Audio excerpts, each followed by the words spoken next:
दृष्टि आईएएस के today's GK programme में आपका स्वागत है। सबसे पहले पिछले सेशन का रिकैप देखेंगे। पहला प्रश्न है, सुर्खियों में रहा पोबीतोरा वन्यजीव अभयारण्य कहाँ है? इसका सही जवाब है असम। अगला प्रश्न है, खबरों में रहा ब्रुकेशिया नाना क्या है? इसका सही जवाब है गिरगिट। अगला प्रश्न है, हाल ही में किस राज्य ने कोविड-19 वॉरियर मेमोरियल बनाने की घोषणा की? इसका सही जवाब है ओडिशा। अगला प्रश्न है, खबरों में रहे आइंस्टाइनियम तत्व की खोज कब हुई थी? इसका सही जवाब है 1952। अगला प्रश्न है, अंतर्राष्ट्रीय मसाला संगोष्ठी का आयोजन किसके द्वारा किया जा रहा है? इसका सही जवाब है इंडियन सोसाइटी फॉर स्पाइसेस। अगला प्रश्न है, निम्नलिखित में से किसने फोटोग्राफिक सोसाइटी ऑफ अमेरिका का गोल्ड अवार्ड जीता? इसका सही जवाब है एस्ट्रो मोहन। अगला प्रश्न है, निम्नलिखित में से किसने एसीआई वर्ल्ड का वॉइस ऑफ द कस्टमर पुरस्कार जीता? इसका सही जवाब है बेंगलुरु इंटरनेशनल एयरपोर्ट लिमिटेड। अगला प्रश्न है, भारत का सबसे बड़ा भित्ति चित्र कहाँ बनाया गया है? इसका सही जवाब है चेन्नई। अगला प्रश्न है, खबरों में रहा शहतूत बांध किस नदी पर बनाया गया? इसका सही जवाब है काबुल नदी। अंतिम प्रश्न है, विश्व सतत विकास शिखर सम्मेलन 2021 का आयोजन किसके द्वारा किया जाएगा? इसका सही जवाब है टेरी। शुरुआत करते हैं आज के सेशन की। सबसे पहले देखेंगे अभ्यास प्रश्न। इंडिया एनर्जी आउटलुक 2021 रिपोर्ट किसके द्वारा जारी की गई?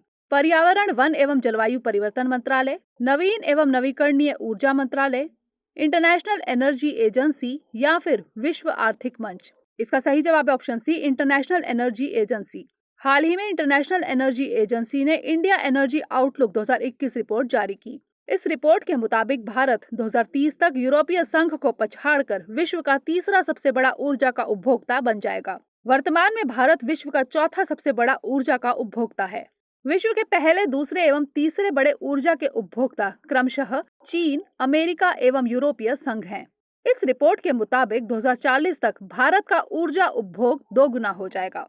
तेल की आपूर्ति की सुरक्षा को सुनिश्चित करने के लिए इंटरनेशनल एनर्जी एजेंसी की स्थापना 1974 में की गई थी। तो इस तरह इस प्रश्न का सही जवाब है ऑप्शन सी।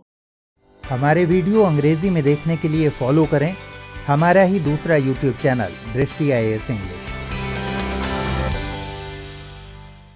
आज के सेशन का पहला प्रश्न है, नालंदा इंस्टीट्यूट ऑफ दलाई लामा की स्थापना कहाँ की जाएगी? पटना, बोध गया, राजगीर या फिर नालंदा? इसका सही जवाब है ऑप्शन बी, बोध गया। बिहार में राज्य कैबिनेट के विस्तार के बाद मुख्यमंत्री श्री नीतीश कुमार की अध्यक्षता में कैबिनेट की बैठक हुई, जिसमें कई अहम निर्णय लिए गए। बोध गया अंचल में 30 एकड़ जमीन पर global learning centre Nalanda institute of Dalai Lama की स्थापना की जानी है। कैबिनेट की इस बैठक में इस 30 एकड़ जमीन को 99 वर्षों की लीज पर देने के प्रस्ताव को मंजूरी दी गई। तो इस तरह इस प्रश्न का सही जवाब है ऑप्शन बी। अगला प्रश्न है, मध्य प्रदेश कैबिनेट ने आदिम जाति कल्याण विभाग का नाम बदलकर निम्नलिखित में से क्या रखने का भी निर्णय लिया है?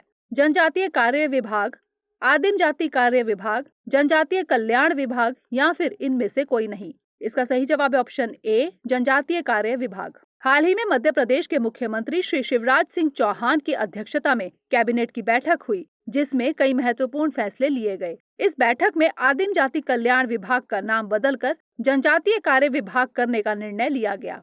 इस बैठक में बनी हरबा खेड़ी मध्यम सिंचाई परियोजना के लिए 93 करोड़ 75 लाख रुपए की स्वीकृति मिली। इस परियोजना से 3050 हेक्टेयर भूमि की सिंचाई हो सकेगी।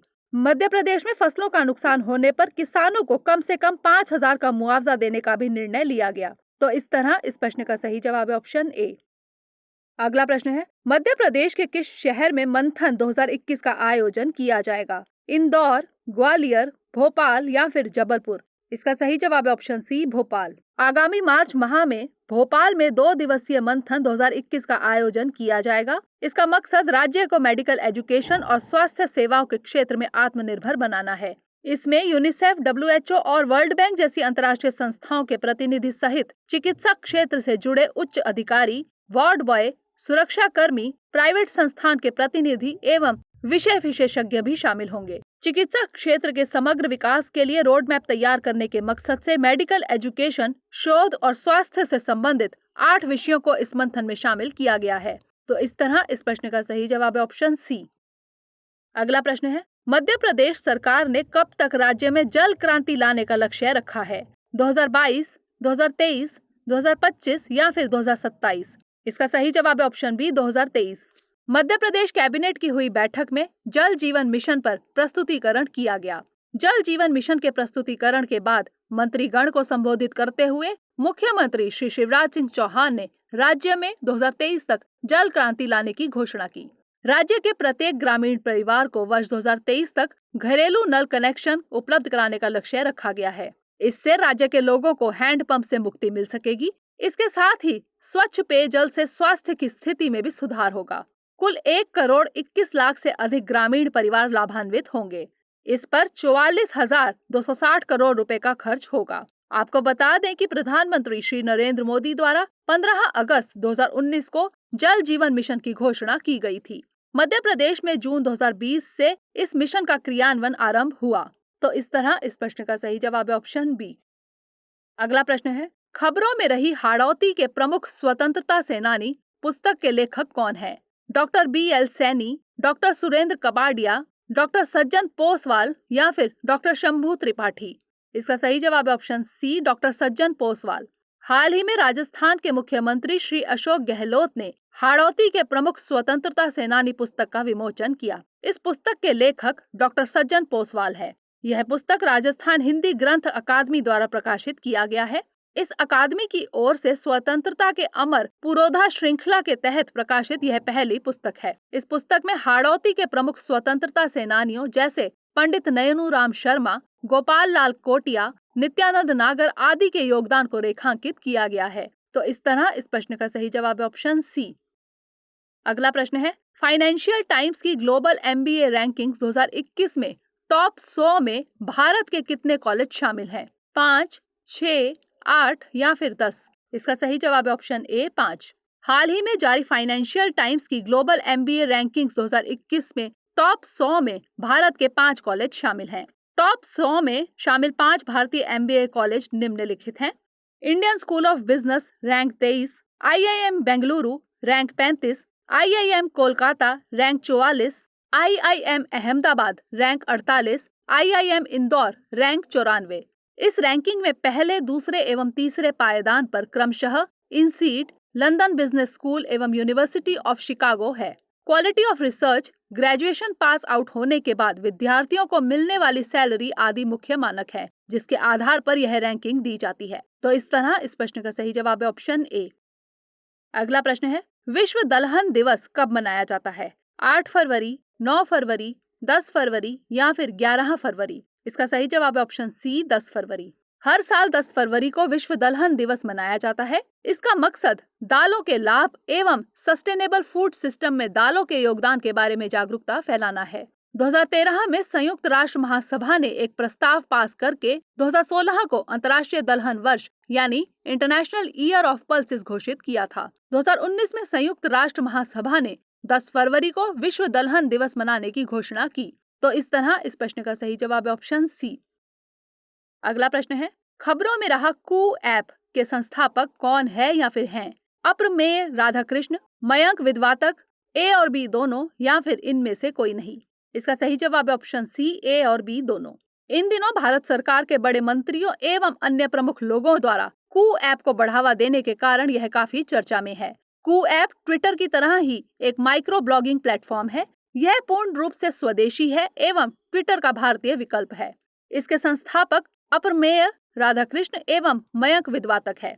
आपको बता दें कि कू ऐप ने अन्य भारतीय ऐप जैसे ज़ोहो और चिंगारी के साथ आत्मनिर्भर ऐप इनोवेशन चैलेंज जीता है। ज़ोहो और चिंगारी ऐप टिकटॉक का इंडियन वर्जन है। तो इस तरह इस प्रश्न का सही जवाब है ऑप्शन सी। अगला प्रश्न है, हाल ही में किसने IIHM यंग शेफ ओलंपियाड 2021 की गोल्ड ट्रॉफी जीती? विकास खन्ना, ली मानकी, संजीव कपूर या फिर श्री जयंती नटराज? इसका सही जवाब है ऑप्शन बी ली मानकी। हाल ही में IIHM यानी international institute of hotel management Kolkata के ग्लोबल कैंपस में 7वां IIHM यंग शेफ ओलंपियाड का आयोजन किया गया। हांगकांग के ली मानकी IIHM यंग शेफ ओलंपियाड की गोल्ड ट्रॉफी जीतकर 2021 का बेस्ट यंग शेफ बन गए हैं। संयुक्त अरब अमीरात के श्री जयंती नटराज एवं न्यूजीलैंड के जेसिका लुइस हॉकिंस ने IIHM यंग शेफ ओलंपियाड का क्रमशः सिल्वर एवं ब्रॉन्ज अवार्ड जीता। तो इस तरह इस प्रश्न का सही जवाब है ऑप्शन बी।